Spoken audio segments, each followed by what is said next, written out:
माता रुक्मणी देवी के लिए जो भी जीवनी हम आपको बताने जा रहे हैं, जितना बताएं उतना कम है। लोग उनकी इतनी प्रशंसा कर रहे हैं। ऐसे में एक और प्रशंसक है और उनके एक और भक्त है हमारे साथ। क्या जानते हैं आप माता रुक्मणी देवी के बारे में? माता रुक्मणी देवी हमेशा सभिनी जो भलो कंदी हुई। हिन जो मूल मंत्र हूंदो त पहिरियों सब जो भलो, तंहिंखां पोइ असांजो भलो।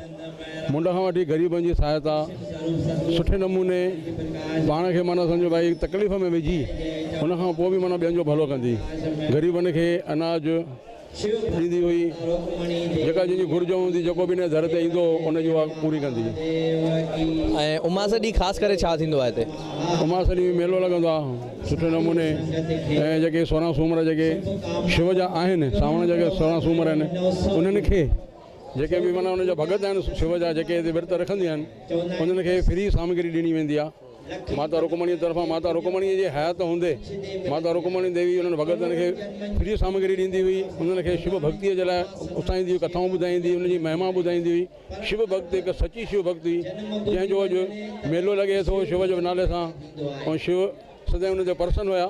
अॼु बि उनखां पोइ उनजा सुपात्र दीपक रोहिड़ा, नरेश रोहिड़ा मल्हाईंदा था अचनि भई। उहो माना जेका उपासना जेका करे वई आहे शिव, जेको मेलो लॻाए वई आहे, सची दिलि सां जेका शिव भक्त हुई उनजा कार्य, ऐं जेको हिन दर ते अचे थो उनजा सभु कार्य पूरा थियनि था।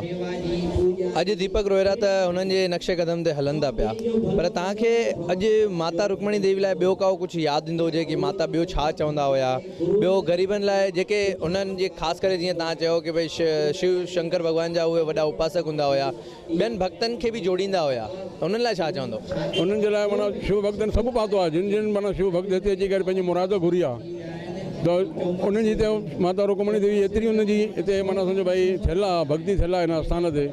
जेको बि हिते शिव भक्त अची करे घुरे थो शिव खां, त उनजी हिते उहा तमन्ना मुरादूं पूरी थियनि थियूं। चलो, त ॾाढी सुठी ॻाल्हि आहे, तव्हां सां जुड़ियो हिन लाइ ॾाढी महिरबानी। जीवन तरंग जे माध्यम सां असां तव्हांखे ॿुधायूं था माता रुक्मणी देवी जी जीवनी जे बारे में। तव्हां ॿुधो था कि उन्हनि जा श्रद्धालु, उन्हनि जा प्रशंसक जेके बि आहिनि उहे अचनि था, असां सां गॾिजाणी कनि था ऐं उन्हनि जी जीवनी जे बारे में, जेकी उन्हनि जी जीवनी हिकु ॾाढी करामत वारी जीवनी हूंदी हुई, ॿियनि भक्तनि सां उन्हनि खे मिलाईंदी हुई ऐं भक्तनि जा सभु कार्य भॻवानु शिव जीअं पूरा कंदा हुया, ईअं ई माता रुक्मणी देवी जो बि आशीर्वाद हूंदो हुननि जे मथां।